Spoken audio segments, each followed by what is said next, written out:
வணக்கம். மதிமுகம் செய்திகள். இன்றைய முக்கிய நிகழ்வுகளை பார்ப்பதற்கு முன்பாக தலைப்புச் செய்திகளை பார்க்கலாம். இரண்டாம் கட்ட மகளிருக்கு உரிமை தொகையை தொடங்கி வைத்தார் முதலமைச்சர் மு.க. ஸ்டாலின். மகளிர் உரிமை தொகை திட்டம் நாட்டிற்கே முன்மாதிரியாக மாறியுள்ளதாக பெருமிதம். மசோதாக்களுக்கு விரைவில் ஒப்புதல் அளிக்க ஆளுநருக்கு உத்தரவிடக் கோரிய தமிழ்நாடு அரசின் மனு மீது பதில் அளிக்க மத்திய அரசுக்கு உச்சநீதிமன்றம் அதிரடி உத்தரவு. அதிமுக கட்சி பெயர் கொடி சின்னத்தை பயன்படுத்த ஓபிஎஸ்க்கு இடைக்கால தடை விதித்ததை எதிர்த்து முறையீடு. புதன்கிழமை விசாரணைக்கு எடுக்கப்படும் என நீதிபதிகள் அறிவிப்பு. இருக்கை மாற்றம் தொடர்பாக இதுவரை சபாநாயகர் முடிவெடுக்கவில்லை என்று இபிஎஸ் தரப்பு வாதம். எதிர்க்கட்சி துணைத் தலைவர் விவகாரத்தில் சபாநாயகர் பதிலளிக்க சென்னை உயர்நீதிமன்றம் உத்தரவு. விரிவான செய்திகள். மகளிர் உரிமை தொகை திட்டம் நாட்டிற்கே முன்மாதிரியாக மாறியுள்ளதாக முதலமைச்சர் மு.க. ஸ்டாலின் தெரிவித்துள்ளார். தமிழகத்தில் குடும்ப தலைவிகளுக்கு மாதம் 1000 ரூபாய் வழங்கும் கலைஞர் மகளிர் உரிமை தொகை திட்டத்தை முதலமைச்சர் மு.க. ஸ்டாலின் கடந்த செப்டம்பர் 15ஆம் தேதி தொடங்கி வைத்தார். இத்திட்டத்தின் கீழ் முதல் கட்டமாக 1,06,50,000 பேருக்கு தலா 1000 ரூபாய் வழங்கப்பட்டது. இதற்கிடையே இந்த திட்டத்தில் விண்ணப்பித்து நிராகரிக்கப்பட்டவர்கள் மேல்முறையீடு செய்ய வாய்ப்பு அளிக்கப்பட்டது. இதையடுத்து மேல்முறையீடு மற்றும் புதிதாக விண்ணப்பித்துள்ள 11.85 லட்சம் மகளிரின் விண்ணப்பங்கள் பரிசீலிக்கப்பட்டன. அவ்வாறு பரிசீலிக்கப்பட்டதில் தற்போது புதிதாக 7,35,000 பயனாளிகள் இணைந்துள்ளனர். அதன்படி கலைஞர் மகளிர் உரிமை தொகையின் இரண்டாம் கட்ட திட்டத்தை முதலமைச்சர் மு.க. ஸ்டாலின் சென்னை கலைவாணர் அரங்கில் தொடங்கி வைத்து புதிய பயனாளிகளுக்கு உரிமை தொகையை வழங்கினார். பின்னர் விழாவில் பேசிய முதலமைச்சர், தொண்டை வலி இருந்தாலும் தொண்டில் தொய்வு ஏற்படக்கூடாது என்பதற்காக வந்துள்ளதாக உருக்கமாக பேசினார். கலைஞர் மகளிர் உரிமை தொகை திட்டம் என்பது நிறைவேற்ற முடியாத வாக்குறுதி என பலர் கூறிய நிலையில் அதை தற்போது சிறப்பாக செயல்படுத்தி மகளிர் உரிமை தொகை திட்டம் நாட்டிற்கே முன்மாதிரியாக மாறியுள்ளதாக தெரிவித்தார்.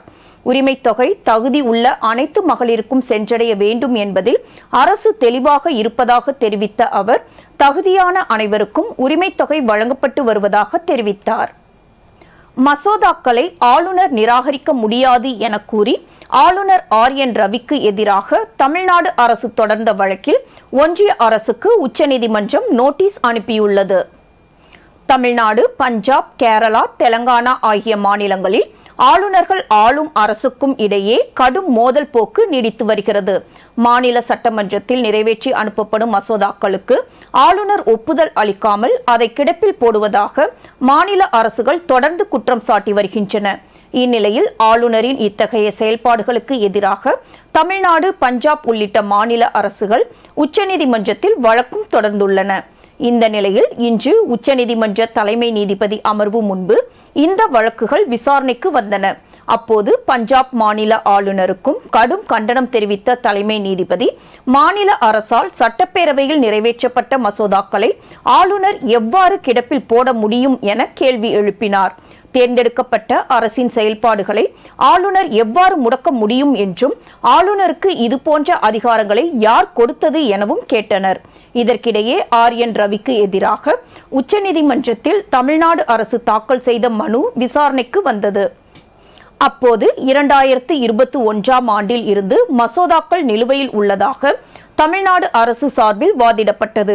ஆளுநருக்கு எதிராக தமிழ்நாடு அரசு முன்வைக்கும் குற்றச்சாட்டுகள் மிகவும் முக்கியமானவை என தெரிவித்த நீதிபதிகள், சட்டப்பேரவை கூட்டப்பட்டது சரியல்ல என கூறி 4 மசோதாக்களை நிலுவையில் வைத்திருக்க முடியாது எனவும் கண்டனம் தெரிவித்தார்.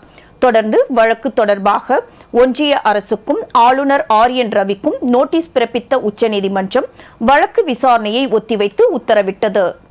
அதிமுக கட்சி பெயர் கொடி சின்னத்தை பயன்படுத்த ஓபிஎஸ்க்கு இடைக்கால தடை விதித்ததை எதிர்த்து முறையீடு வழக்கை புதன்கிழமை விசாரணைக்கு எடுத்துக் கொள்ளப்படும் என சென்னை உயர்நீதிமன்றம் தெரிவித்துள்ளது. அதிமுக கட்சியில் இருந்து நீக்கப்பட்ட ஓ. பன்னீர்செல்வம் மற்றும் அவரது ஆதரவாளர்கள் அதிமுகவின் கட்சி கொடி, சின்னம், லெட்டர் பேட் உள்ளிட்டவற்றை பயன்படுத்த தடை விதிக்க கோரி எடப்பாடி பழனிசாமி தரப்பினர் சென்னை உயர்நீதிமன்றத்தில் வழக்கு தொடர்ந்தனர். இந்த வழக்கு தொடர்பான விசாரணை சென்னை உயர்நீதிமன்றத்தில் நடந்து வந்த நிலையில் தீர்ப்பு வழங்கப்பட்டது. அதில் அதிமுக பெயர், கொடி, சின்னம், லெட்டர் பேட் ஆகியவற்றை பயன்படுத்த ஓ பன்னீர்செல்வத்திற்கு சென்னை உயர்நீதிமன்றம் இடைக்கால தடை விதித்தது. இடைக்கால தடை விதித்ததை எதிர்த்து ஓ பன்னீர்செல்வம் முறையீடு செய்தார். ஓ பன்னீர்செல்வத்துக்கு இடைக்கால தடை விதித்ததை எதிர்த்த மேல்முறையீட்டு மனு புதன்கிழமைக்கு விசாரணைக்கு எடுத்துக் கொள்ளப்படும் என உயர்நீதிமன்ற நீதிபதிகள் அறிவித்துள்ளனர். எதிர்க்கட்சி துணைத் தலைவர் விவகாரத்தில் சபாநாயகர் பதிலளிக்க சென்னை உயர்நீதிமன்றம் உத்தரவு பிறப்பித்துள்ளது. சட்டமன்ற எதிர்க்கட்சி துணைத் தலைவராக RP உதயகுமாரை அங்கீகரிக்கும்படி சபாநாயகருக்கு உத்தரவிடக் கோரி அதிமுக பொதுச் செயலாளரும் எதிர்க்கட்சி தலைவருமான எடப்பாடி பழனிசாமி சென்னை உயர்நீதிமன்றத்தில் மனு தாக்கல் செய்தார். மேலும் புதிதாக தேர்ந்தெடுக்கப்பட்ட எதிர்க்கட்சி துணைத் தலைவர் துணை செயலாளராக அங்கீகரிக்க கோரி சபாநாயகருக்கு 20 முறை நினைவூட்டல் கடிதங்கள் அனுப்பப்பட்டுள்ளதாக அதில் குறிப்பிடப்பட்டுள்ளது. இருக்கை மாற்றம் தொடர்பாக இதுவரை சபாநாயகர் முடிவெடுக்கவில்லை என்று EPS தரப்பில் தெரிவிக்கப்பட்டுள்ள நிலையில் சென்னை உயர்நீதிமன்றம் இது தொடர்பாக சபாநாயகர் பதிலளிக்க உத்தரவு பிறப்பித்துள்ளது. புதுச்சேரியில் விரைவில் சாதி வாரிய கணக்கெடுப்பு நடத்தப்படும் என அம்மாநில முதலமைச்சர் ரங்கசாமி தெரிவித்துள்ளார். புதுச்சேரியில் செய்தியாளர்களிடம் பேசிய முதலமைச்சர் ரங்கசாமி, புதுவையில் புதிய அமைச்சர் விரைவில் நியமிக்கப்படுவார் என்றும் சாதி வாரிய கணக்கெடுப்பு குறித்து விரைவில் அறிவிக்கப்படும் எனவும் தெரிவித்தார். சாலை விபத்தில் சிகிச்சை பெற்று வரும் மதிமுக தொண்டனை அக்கட்சியின் முதன்மை செயலாளர் துரை வைகோ நேரில் சென்று நலம் விசாரித்தார். காஞ்சிபுரம் புறநகர் மாவட்டம் தாமல் கிராமத்தில் இளைஞர் அணி செயலாளர் சிலம்பரசன் என்பவருக்கு கடந்த வாரம் சாலை விபத்து ஏற்பட்டது. சிலம்பரசன் செங்கல்பட்டு அரசு மருத்துவமனையில் சிகிச்சை பெற்று வந்த நிலையில் அவரிடம் தொலைபேசியில் நலம் விசாரித்த துரை வைகோ அவருக்கு அளிக்கப்படும் சிகிச்சை பற்றி மருத்துவர்களிடம் கேட்டறிந்தார். இந்நிலையில் இன்று செங்கல்பட்டு அரசு மருத்துவமனைக்கு துரை வைகோ நேரில் சென்று சிலம்பரசனின் உடல்நிலை குறித்து நலம் விசாரித்தார். அப்போது மதிமுக நிர்வாகிகள் மற்றும் தொண்டர்கள் என பலர் உடனிருந்தனர். அனிதா ராதாகிருஷ்ணன் மீதான சொத்து குவிப்பு வழக்கு விசாரணை டிசம்பர் 6ஆம் தேதிக்கு ஒத்திவைத்து தூத்துக்குடி நீதிமன்றம் உத்தரவிட்டுள்ளது. அமைச்சர் அனிதா ராதாகிருஷ்ணன் 2001-2006 அதிமுக ஆட்சியில் அமைச்சராக இருந்தபோது வருமானத்திற்கு அதிகமாக 4,90,00,000 சொத்து சேர்த்ததாக தமிழக லஞ்ச ஒழிப்புத்துறை வழக்கு தொடர்ந்தது. இந்த சொத்து குவிப்பு வழக்கை தூத்துக்குடி நீதிமன்றம் விசாரித்து வருகிறது. வழக்கில் 80% விசாரணை முடிந்த நிலையில் தங்களையும் இணைக்க கோரி தூத்துக்குடி நீதிமன்றத்தில் அமலாக்கத்துறை மனு தாக்கல் செய்தது. அதன்படி அமைச்சர் ராதாகிருஷ்ணன் மீதான சொத்து குவிப்பு வழக்கு இன்று விசாரணைக்கு வந்தபோது வழக்கு விசாரணையை டிசம்பர் 6ஆம் தேதிக்கு ஒத்திவைத்து நீதிமன்றம் உத்தரவிட்டுள்ளது. ஜனவரியில் இறுதி வாக்காளர் பட்டியல் வெளியிடப்படும் என தமிழ்நாடு தலைமை தேர்தல் அதிகாரி சத்யபிரதா சாஹூ தெரிவித்துள்ளார். நாடு முழுவதும் அடுத்த ஆண்டு நாடாளுமன்ற தேர்தல் நடைபெற உள்ள நிலையில் மின்னணு இயந்திரங்களை சரிபார்த்தல், வாக்காளர் பட்டியல் திருத்தம் செய்தல், வாக்குச்சாவடிகளை தயார் செய்தல் ஆகிய பணிகள் நடைபெற்று வருகின்றன. இந்த சூழலில் மண்டல வாரியாக தேர்தல் அதிகாரிகளுடன் நாடாளுமன்ற தேர்தல் தொடர்பான ஆலோசனையில் இந்திய தேர்தல் ஆணையம் ஈடுபட்டுள்ளது. அந்த வகையில் தமிழகம், கர்நாடகா, ஆந்திரா, தெலங்கானா, கேரளா ஆகிய மாநிலங்கள் மற்றும் புதுச்சேரி, அந்தமான் நிக்கோபார், லட்சத்தீவு ஆகிய யூனியன் பிரதேச தலைமை தேர்தல் அதிகாரிகள் பங்கேற்றனர். தேர்தல் ஆணைய அதிகாரிகள் உடனான ஆலோசனை கூட்டத்திற்கு பின்னர் செய்தியாளர்களிடம் பேசிய தமிழ்நாடு தலைமை தேர்தல் அதிகாரி சத்யபிரதா சாஹூ, ஜனவரியில் இறுதி வாக்காளர் பட்டியல் வெளியிடப்படும் என தெரிவித்தார். 2024ஆம் ஆண்டு நாடாளுமன்ற தேர்தலை எதிர்கொள்ள தயாராக உள்ளதாக தெரிவித்த அவர், சட்டம் ஒழுங்கு பிரச்சினை இல்லாத மாநிலமாக தமிழ்நாடு உள்ளது என இந்திய தேர்தல் ஆணையத்திடம் தெரிவித்துள்ளதாக கூறினார். தீபாவளி பண்டிகையின் போது கடைபிடிக்க வேண்டிய பாதுகாப்பு நெறிமுறைகள் அரசு சார்பில் வெளியிடப்பட்டுள்ளன. நாடு முழுவதும் வரும் 12ஆம் தேதி தீபாவளி பண்டிகை கொண்டாடப்பட உள்ளது. இதை முன்னிட்டு பாதுகாப்பு நெறிமுறைகளை தமிழ்நாடு அரசு வெளியிட்டுள்ளது. அதன்படி திறந்த வெளியில் பட்டாசுகளை வெடிக்க வேண்டும் என்றும், பட்டாசுகளை வெடிக்க தீப்பெட்டிகள், லைட்டர்கள் போன்ற நேரடி நெருப்புகள் பயன்படுத்துவதை தவிர்க்க வேண்டும் என தெரிவிக்கப்பட்டுள்ளது. மேலும் எளிதில் தீப்பிடிக்க வாய்ப்புள்ள நீண்ட மற்றும் தளர்வான ஆடைகளை அணிவதை மக்கள் தவிர்க்க வேண்டும் என்றும், மின்கம்பங்கள் மற்றும் கம்பிகளுக்கு அருகில் பட்டாசுகளை வெடிக்கக்கூடாது என்றும், பட்டாசுகளை பாதுகாப்பான இடைவெளியில் நின்று வெடிக்க வேண்டும் என்றும் தெரிவிக்கப்பட்டுள்ளது. இந்த விதிமுறைகளை அனைத்து சுகாதார பணிகள் துணை இயக்குநர்களும் பொதுமக்களும் கடைபிடிக்க வேண்டும் என்றும் சுகாதாரத்துறை அறிவுறுத்தியுள்ளது. திருப்பதி வைகுண்ட ஏகாதசியை முன்னிட்டு 300 ரூபாய் தரிசன டிக்கெட் 20 நிமிடங்களில் விற்று தீர்ந்து விட்டன. டிசம்பர் மாதம் 23ஆம் தேதி முதல் 2024ஆம் ஆண்டு ஜனவரி மாதம் 1ஆம் தேதி வரை வைகுண்ட ஏகாதசியை முன்னிட்டு திருப்பதி ஏழுமலையான் கோவிலில் சொர்க்கவாசல் திறந்திருக்கும். சொர்க்கவாசல் திறக்கப்பட்டிருக்கும் 10 நாட்களும் பக்தர்கள் ஏழுமலையானை வழிபாடு செய்ய ஏதுவாக 300 ரூபாய் டிக்கெட்டுகளை நாள் ஒன்றுக்கு 25,000 என்ற எண்ணிக்கையில் தேவஸ்தான நிர்வாகம் ஆன்லைனில் வெளியிட்டது. இந்நிலையில் இன்று காலை 10 மணிக்கு வெளியான டிக்கெட்டுகள் 20 நிமிடத்தில் 10 நாட்களுக்கும் சேர்த்து 2,25,000 டிக்கெட்டுகள் விற்று தீர்ந்துவிட்டன. இதனால் தேவஸ்தானத்திற்கு இன்று 20 நிமிடத்தில் 6,75,00,000 ரூபாய் வருமானம் கிடைத்துள்ளதாக தேவஸ்தான நிர்வாகம் தெரிவித்துள்ளது. தென்மேற்கு வங்கக்கடல் பகுதிகளில் 17ஆம் தேதி குறைந்த காற்றழுத்த தாழ்வு பகுதி உருவாக வாய்ப்பு உள்ளதாக இந்திய வானிலை ஆய்வு மையம் தெரிவித்துள்ளது.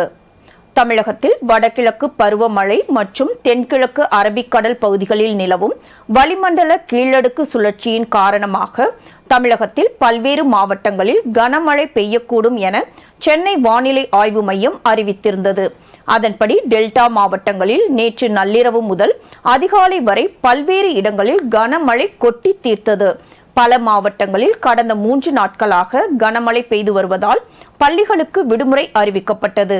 மயிலாடுதுறை, நாகப்பட்டினம், தஞ்சாவூர், திருவாரூர், புதுக்கோட்டை, சிவகங்கை, ராமநாதபுரம், விருதுநகர், தென்காசி, திருநெல்வேலி, கன்னியாகுமரி மாவட்டங்கள் மற்றும் காரைக்கால் பகுதிகளில் ஓரிரு இடங்களில் கனமழையும் பெய்ய வாய்ப்புள்ளதாக தெரிவிக்கப்பட்டுள்ளது.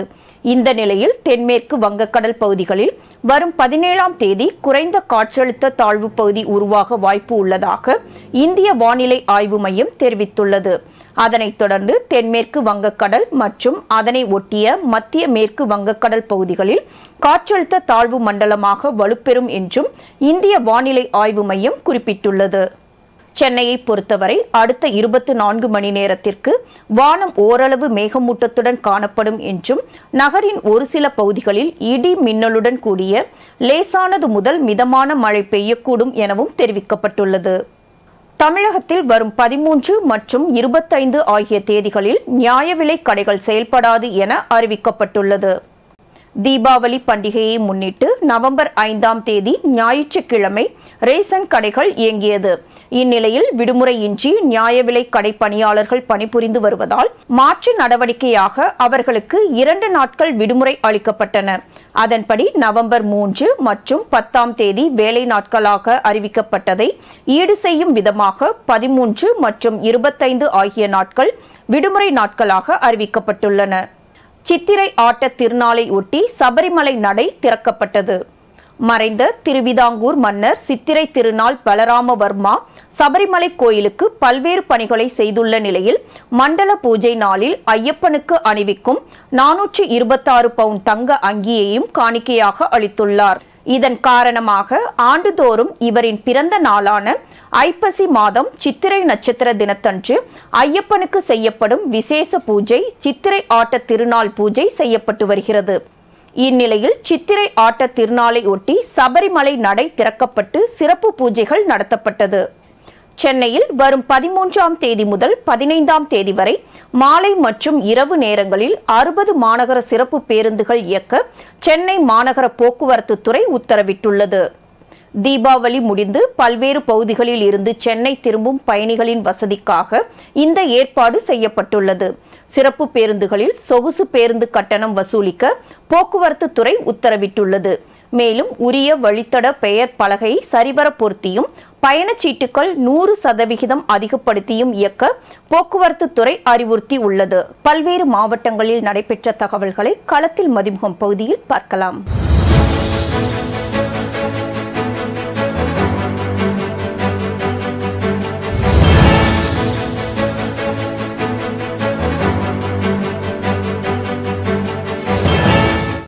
திருப்பத்தூர் அருகே பழுதான கார் பற்றி எரிந்து சேதமானது குறித்து காவல்துறையினர் விசாரணை மேற்கொண்டு வருகின்றனர். கோட்டை தெரு பகுதியை சேர்ந்த பயாஸ் கான் என்பவர் திருப்பத்தூரில் இருந்து கிருஷ்ணகிரி நோக்கி சென்றபோது பழுதாகி நின்ற கார் 2 மணி நேரம் கழித்து திடீரென தீப்பிடித்து எரிந்துள்ளது. தகவல் அறிந்து வந்த தீயணைப்பு துறையினர் தீயை அணைத்த நிலையில் சம்பவம் குறித்து கார் ஓட்டுநர் பயாஸ் கானிடம் காவல்துறையினர் விசாரணை மேற்கொண்டுள்ளனர். அதேபோல் தர்மபுரி மாவட்டம் பாப்பிரெட்டிப்பட்டி அருகே தேசிய நெடுஞ்சாலையில் சென்று கொண்டிருந்த கார் திடீரென தீப்பற்றி எரிந்ததால் பரபரப்பு ஏற்பட்டது. தகவல் அறிந்து வந்த பாப்பிரெட்டிப்பட்டி தீயணைப்பு துறையினர் சிறிது நேரம் போராடி தீயை அணைத்தனர். கோவை கவுண்டம்பாளையம் பகுதியில் நிழல் மையம் சார்பாக மாற்றுத்திறனாளிகளுக்கான தீபாவளி பண்டிகை விழா நடைபெற்றது. விழாவை கோவை கவுண்டம்பாளையம் சரக காவல்துறை உதவி ஆணையர் சந்திரசேகர் மற்றும் ஆசிய பாரா ஒலிம்பிக் போட்டியில் 2 பதக்கம் பெற்ற மாற்றுத்திறனாளி வீரர் முத்துராஜ் ஆகியோர் குத்துவிளக்கேற்றி வைத்து துவக்கி வைத்தனர். நிகழ்ச்சியில் சுமார் 500 மாற்றுத்திறனாளிகளுக்கு இலவச வேட்டி, சட்டை மற்றும் இனிப்புகள் வழங்கப்பட்டது. மேலும் 3 மாற்றுத்திறனாளிகள் பயனடையும் வகையில் வீல் சேர் வழங்கப்பட்டது. நிழல் மையம் ஒரு அமைப்பு நடத்திட்டு வரோம். 25 வருஷமா பண்ணிட்டு இருக்கிறோம். இது இன்றைக்கு தீபாவளியை முன்னிட்டு மாற்றுத்திறனாளிகளுக்காக அவங்க சங்கத்தில் நம்ம கன்னியப்பன் சாரை சொல்லியிருந்தோம். அவர் எல்லாமே எத்தனை பேர் மொத்தமாக 500 பேருக்கு இன்னைக்கு தீபாவளிக்காக பேண்ட்டு, ஷர்ட்டு, வேட்டி, குழந்தைங்களுக்கு கவுன், சுடிதார், அவங்களுக்கு தேவையான பொருட்கள், அப்புறம் ஸ்வீட்டு, மிக்சர் எல்லாமே இந்த தீபாவளி முன்னிட்டு நம்ம நிழல் மையம் சார்பாக கொடுக்குறோம் 500 பேருக்கு. எங்களுக்கு இது அவங்களுக்கு கொடுக்கறது ரொம்ப சந்தோஷமாக இருக்குது. எல்லாருமே கொடுக்குறாங்க. எங்களுக்கு ஒரு நிழல் மையம், மரம், சாப்பாடு இது மட்டும் பண்ணிகிட்டு இருந்தோம். ஆனால் இவங்களுக்கெல்லாம் கொடுக்கணும்னு எங்களுக்கு தோணுச்சு. இவங்க டீம் நல்லா பண்ணிகிட்ருக்குறாங்க, கன்னியப்பன் சார் டீம். அதை பார்க்கும்போது எனக்கு ரொம்ப சந்தோஷம். எல்லாருமே நல்லா இருக்கணும். நம்ம கோயம்புத்தூரில் மனிதாபிமானம் வளரணும். அது எல்லாருக்கும் இருக்குது. அது எல்லாருமே வெளிக்கொண்டு வரணும். அதை கொண்டு வந்தாங்கன்னா நம்ம கோயம்புத்தூரில் சாப்பாட்டுக்கு பஞ்சமே இருக்காதுன்னு நினைக்கிறேன் சார். அதனால் இந்த மாதிரி நிகழ்வுகள் நாங்கள் நடத்திக்கிட்டு இருக்கிறோம் சார். இது 25 வருஷமாக 1998 பண்ணிகிட்டு இருக்கிறோம் சார். நாங்கள் அது போக ஜாயின் பண்ணுவோம் வருஷம் குழந்தைங்களுக்கு. அது ஜூலை மாதத்தில் பண்ணுவோம். இப்போ தீபாவளிக்காக நம்ம இவங்க நண்பர்களோடு நாங்கள் சேர்ந்து பண்ணுறோம் சார். நம்ம அவார்டுன்றது மக்கள் கொடுக்கறதா சார். அவார்டு கோவை கேபி ஹீரோ அப்படின்னு சொல்லிட்டு நம்ம பன்வாரிலால் சார் கமிஷனர் இருக்கும்போது, அப்புறம் நம்ம கலெக்டர் அவங்கெல்லாம் சேர்ந்து எங்களுக்கு கொடுத்தாங்க. அது எப்படின்னா, உங்களை மாதிரி நல்ல மனிதர்கள் இருந்ததுனால எங்களுக்கு கிடைச்சது. ஏன்னா நாங்கள் போய் தேடி போல, எங்களுக்கு டைம்ஸ் ஆஃப் இந்தியாவிலேருந்து எங்களை எடுத்து கொடுத்தது ரொம்ப சந்தோஷமாக இருக்குது. வேலூர் மாவட்டம் பேரணாம்பட்டு பகுதியில் திருடு போன கழுதைகள் ஆந்திர மாநிலத்தில் மீட்கப்பட்டன. பேரணாம்பட்டு பகுதியில் சலவை தொழில் செய்து வரும் சரவணன், அருண், ராஜா ஆகியோருக்கு சொந்தமான 6 கழுதைகள் கடந்த 3ஆம் தேதி காணாமல் போனது.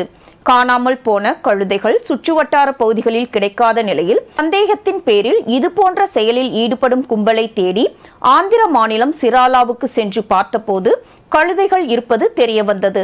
இதையடுத்து பேரணாம்பட்டு காவல்துறையினர் உதவியுடன் திருடு போன கழுதைகள் மீட்கப்பட்டன.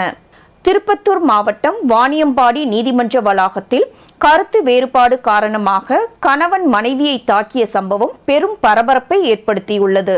வாணியம்பாடி பெரியகோட்டை பகுதியை சேர்ந்த நஹினா தபசும் மற்றும் சையது முனவர் ஆகிய இருவருக்கும் இடையே ஏற்பட்ட கருத்து வேறுபாடு காரணமாக கடந்த சில மாதங்களாக பிரிந்து வாழ்ந்து வந்துள்ளனர். இந்த நிலையில் நஹினா தபசும் ஜீவனாம்சம் கேட்டு வாணியம்பாடி நீதிமன்றத்திற்கு வந்தபோது கணவர் சையத் முனவர் தன் நண்பர்களுடன் சேர்ந்து மனைவியை ஆபாசமாக பேசி தாக்கியுள்ளார். இது குறித்த புகாரின் பேரில் வழக்கு பதிவு செய்த காவல்துறையினர் கணவரின் நண்பர் ஃபாரூக் என்பவரை கைது செய்த நிலையில் தலைமறைவாக உள்ள கணவர் உட்பட 5 பேரை தேடி வருகின்றனர். சேலம் மாவட்டம் ஆத்தூர் அருகே வெளிநாட்டில் வேலை வாங்கி தருவதாக அன்சர், ரஹீம், நசீம் ஆகிய 3 பேரிடம் 6,95,000 ரூபாய் மோசடி செய்த தஸ்தகீர் என்பவரை காவல்துறையினர் கைது செய்தனர். மூவரிடமும் வெளிநாட்டில் வேலை வாங்கி தருவதாக கூறி பணத்தை மோசடி செய்துள்ளதாக தலைவாசல் காவல் நிலையத்தில் புகார் அளித்தனர். இது தொடர்பாக வழக்கை விசாரித்த நீதிபதி அருண்குமார் தஸ்தகீரை காவலில் எடுத்து விசாரிக்க அனுமதி வழங்கி உத்தரவிட்டார்.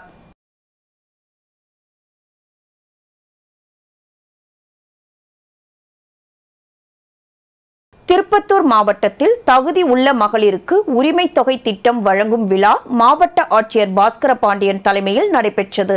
விழாவில் திருவண்ணாமலை நாடாளுமன்ற உறுப்பினர் அண்ணாதுரை, ஜோலார்பேட்டை சட்டமன்ற உறுப்பினர் தேவராஜி, திருப்பத்தூர் சட்டமன்ற உறுப்பினர் நல்லதம்பி, ஆம்பூர் சட்டமன்ற உறுப்பினர் வில்வநாதன் உள்ளிட்ட பலர் பங்கேற்றனர். இந்த நிகழ்ச்சியில் மாவட்டத்தில் உள்ள பயனாளிகள் சுமார் 1600 பேர் பங்கேற்றனர். அனைவருக்கும் உரிமை தொகை வழங்கப்பட்டது.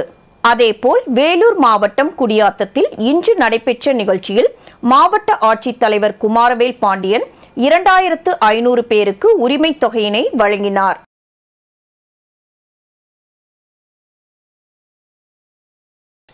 அரியலூர் மாவட்டத்தில் தொடர் கொள்ளை சம்பவங்களில் ஈடுபட்டு வந்த கொளத்தூர் கீழத்தெருவை சேர்ந்த விஜயகுமார் என்பவரை குண்டர் தடுப்பு சட்டத்தின் கீழ் சிறையில் அடைக்க மாவட்ட ஆட்சியர் உத்தரவிட்டுள்ளார்.